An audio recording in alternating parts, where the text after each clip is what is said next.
tudo bom? Bora lá, né? Dar continuidade aqui ao nosso estudo. Bom, vamos seguir aqui com o campo magnético. O que é o campo magnético? É uma região do espaço, né, que é o espaço sideral, é uma determinada região ali em relação a quem está gerando esse campo. Vamos lá. Bom, onde as cargas elétricas em movimento são sujeitas à ação de uma força magnética, capaz de alterar a sua trajetória. O campo magnético é resultado da movimentação de cargas elétricas, como no caso de um fio que conduz a corrente elétrica, ou até mesmo na oscilação das partículas subatômicas, como os elétrons. A gente viu lá atrás, quando eu eletrizo um corpo, né, eu posso eletrizar por atrito. E se vocês já prestaram atenção, você passando um pente no cabelo, se você passar várias vezes, ou se você passar ele num tecido, ele vai ceder elétrons ou vai receber elétrons, um outro material, e ele vai ficar eletrizado. Da mesma forma, ele vai ter um campo magnético, vai gerar um campo magnético. Se você aproximar esse pente ali num papel, um papel, algumas partículas de papel, ou então de uma linha de costura, ela vai se afastar por causa daquele campo que foi gerado ali. Bom, quem dá nome, né? Quem dá nome a essa unidade de medida é o Nikola Tesla, que era um grande estudioso desse fenômeno. Então, o Sistema Internacional de Unidades, ele diz que a medida do campo magnético é dado em Tesla. Esse tipo de campo pode ser produzido por ímãs naturais e ímãs artificiais. O que são esses ímãs artificiais? Né? Eles são feitos por espiras condutoras e bobinas. Lá na frente a gente vai ver alguns tipos de ímãs artificiais.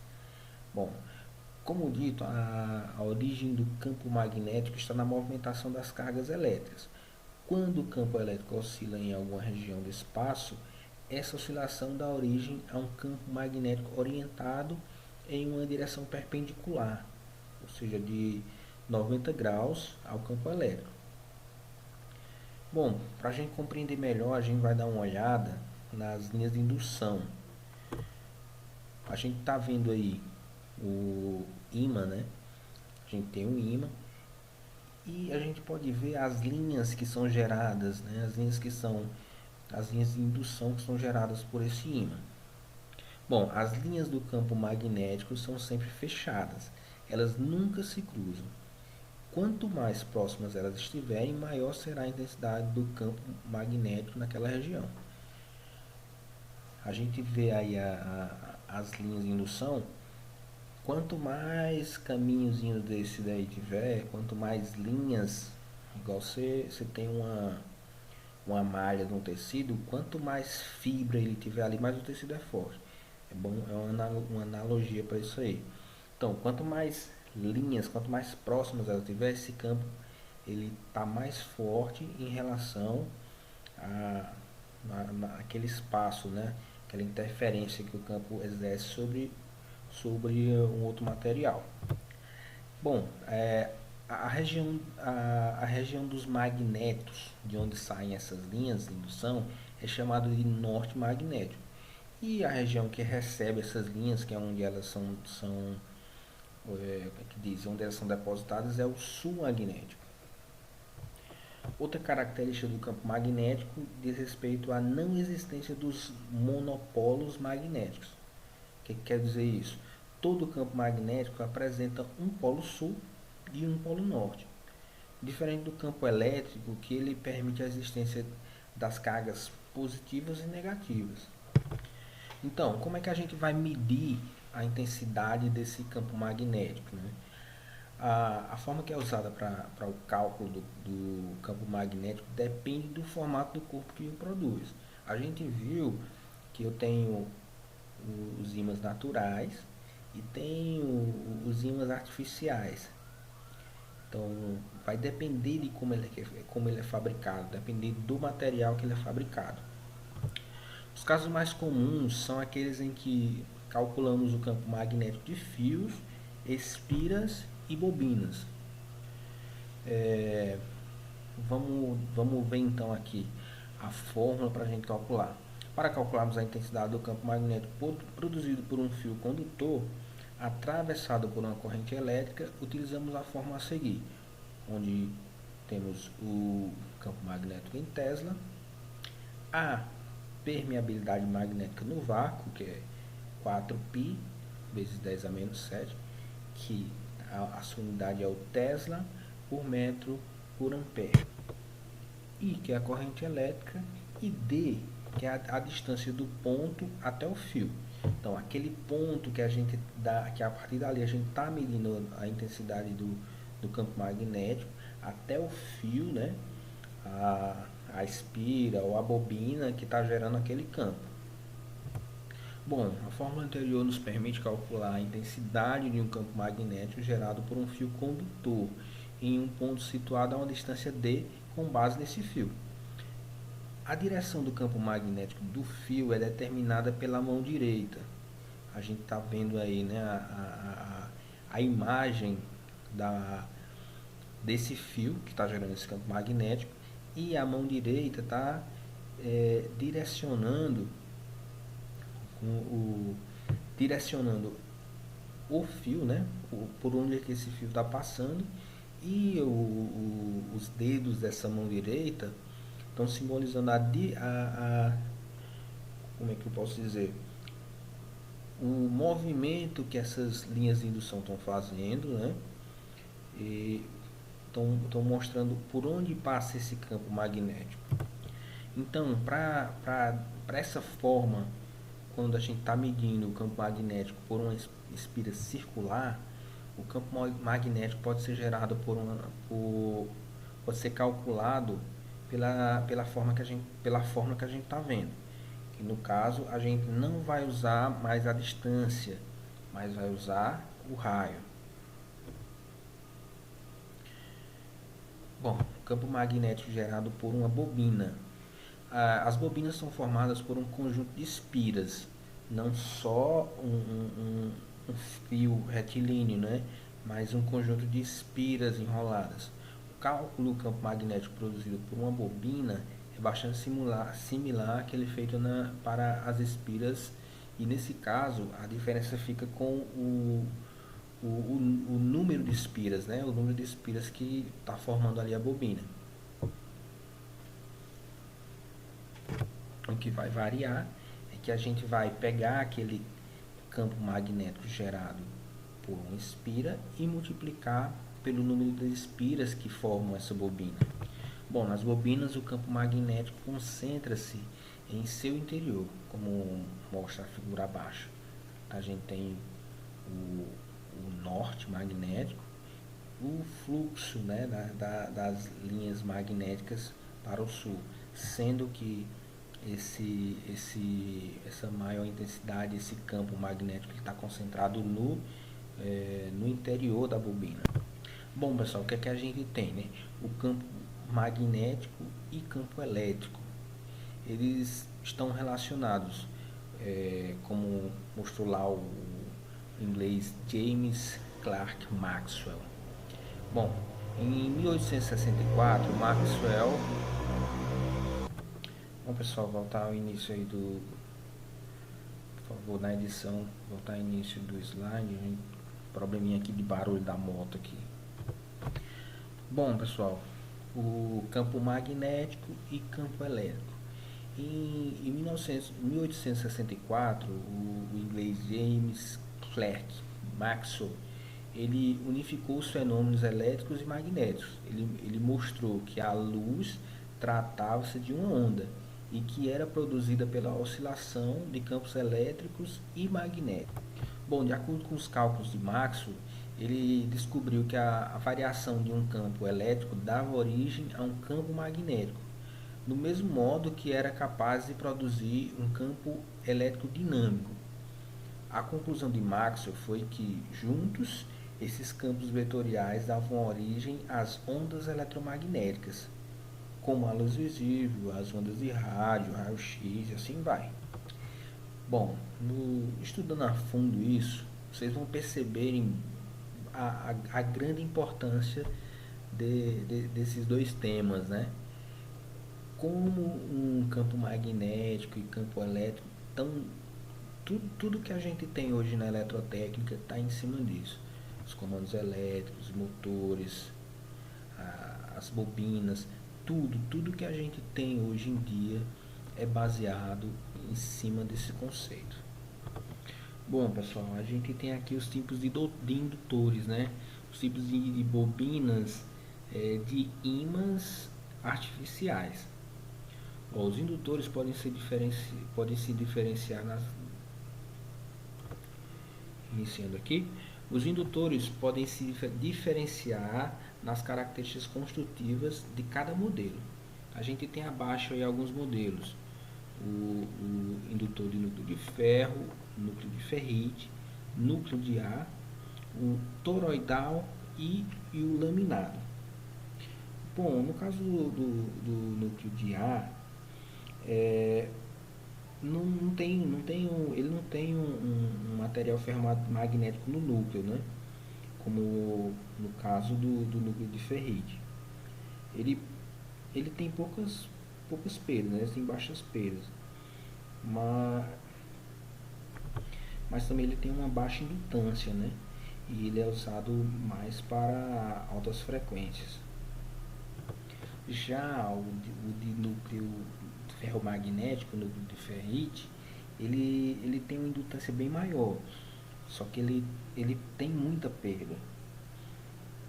Bom, o que dá para ele essa indutância maior? É a questão do material do núcleo, né? Pois a gente viu lá atrás que no centro da espira é onde concentra a maior quantidade de o campo magnético, ele é mais concentrado no centro da espira. E esse material ferromagnético que é colocado no centro, ele vai impulsionar esse campo. Bom, cada um desses indutores, eles têm suas características e tem seus usos. No caso do núcleo laminado, é usado mais para transformadores. O toroidal a gente tem em alguns dispositivos de medição. Como a gente vai ver lá para frente, a gente tem um campo magnético que vai ser criado por uma corrente elétrica e temos também uma corrente elétrica que é criada pelo campo magnético. Daí vem a transformação, né? E esse toroidal a gente vê muito ele, a gente encontra muito ele na questão da medição, nos TCs de medição, que eles passando o condutor pelo interior do toroidal, esse campo elétrico, nessa corrente elétrica, ela vai gerar um campo magnético que vai ser transformado numa corrente de medição bem menor, e a partir daí vai para os dispositivos de medição, uma corrente bem abaixo, bem tolerável, né, para os instrumentos de medição, para a partir daí ser feita a medição da corrente, para efeito de proteção, efeito de medição e proteção do circuito. Bom, lá atrás a gente estudou o uso dos resistores, o uso dos resistores no circuito com a resistência em série e a resistência em paralelo. Também para os indutores, a gente pode fazer o cálculo dessa indutância em série, o valor dessa indutância em série no circuito, e o valor da indutância em paralelo, quanto que ela vai influenciar o circuito. Bom, conhecendo a equação que relaciona a tensão e corrente em um indutor, que é igual a tensão é igual o valor da indutância multiplicado pela variação da corrente pela variação do tempo. Com essa equação a gente pode calcular a indutância equivalente de indutores em série e em paralelo. Bom, como eu falei, de forma de forma análoga ao que a gente viu lá com os resistores, né? Bem parecido com o que a gente viu lá. Para encontrar a indutância equivalente de uma associação de indutores, precisamos identificar um valor de indutância que, do ponto de vista do circuito externo, é idêntico aos indutores associados. No caso do indutor equivalente no circuito de indutância em série, a gente vai somar o valor das indutâncias. Para a gente encontrar a indutância equivalente no caso dos indutores em paralelo, a gente tem que o valor da indutância 1 multiplicado pelo valor da indutância 2 dividido pela soma da indutância 1 com a indutância 2. Bom, quando a gente tem dois indutores em série, os dois eles vão ter a mesma corrente, é similar ao que a gente viu lá nos resistores. Então, para a gente determinar a indutância equivalente, né, indutor equivalente, no caso de dois indutores série, que são indutância 1 e indutância 2, basta comparar as equações de cada caso. Então, o que a gente tem? A tensão em cima do indutor 1 é igual à indutância vezes a variação de corrente pela variação do tempo. E assim também a tensão em cima do indutor 2, que é a indutância vezes a variação de corrente, que será a mesma, né, a mesma corrente, pela variação de tempo. Então, a tensão lá nos dois indutores, a tensão da fonte vai ser igual a tensão em cima do indutor 1 mais a tensão em cima do indutor 2. Se a gente substituir lá pela equação que a gente viu antes, né, o valor da indutância, da tensão em cada indutor, no final a gente vai ter que a tensão é igual ao indutor 1 mais o indutor 2, multiplicando a variação de corrente, e isso dividido pela variação de tempo. Ou simplificando, a tensão é igual a indutância equivalente pela corrente dividido pela variação de tempo. A gente viu que no circuito em série, a indutância equivalente a gente vai somar o indutor 1 mais o indutor 2. Mas no caso de eu ter vários indutores em série, é a mesma coisa. A gente vai somar o indutor equivalente, a indutância equivalente, a indutância do indutor 1 mais o indutor 2 e assim sucessivamente. Bom, quando tem os indutores em série, a gente tem a mesma corrente nos dois indutores. Mas no caso de eu termos os indutores em paralelo, eu tenho a mesma tensão nos dois indutores, não a corrente. E para a gente determinar a indutância equivalente dos dois indutores, só voltar aqui, por favor, tirar na edição. Para a gente determinar a indutância equivalente, né, dos dois indutores em paralelo, indutor 1 e indutor 2, basta comparar as equações de cada caso. A gente viu que a tensão é igual a tensão do indutor 1, né, no caso, é igual a indutância 1 multiplicado pela corrente dividido pela variação de tempo. Também no caso da tensão no indutor 2, a mesma coisa. Indutância 2 multiplicada pela corrente no indutor 2 dividido pela variação de tempo. Se a gente lançar na fórmula da corrente, sabendo que essa corrente é igual para os dois, se a gente isolarmos aí na equação, substituindo o valor da tensão, né, a equação da tensão, no final a gente vai ter que a corrente dos indutores, né, é igual a tensão multiplicada por 1 sobre o indutor 1 mais 1 sobre o indutor 2. Também a gente tem que a corrente ela é igual a tensão dividido pela indutância equivalente, né? Já feito o cálculo da indutância equivalente. Então, portanto, para os dois indutores em paralelo, o inverso da indutância equivalente é a soma dos inversos das indutâncias. Bom, é igualzinho que a gente tinha lá nos resistores equivalentes, né? No caso de resistores em paralelo. Então, 1 sobre a resistência equivalente, a indutância equivalente é igual a 1 sobre a indutância 1 mais 1 sobre a indutância 2. Da mesma forma, pessoal, para eu calcular esse resistor equivalente, né, eu vou somar o inverso das indutâncias, né? E para vários indutores, para N indutores, eu vou ter que o inverso da indutância equivalente é igual a soma do inverso de todas as indutâncias.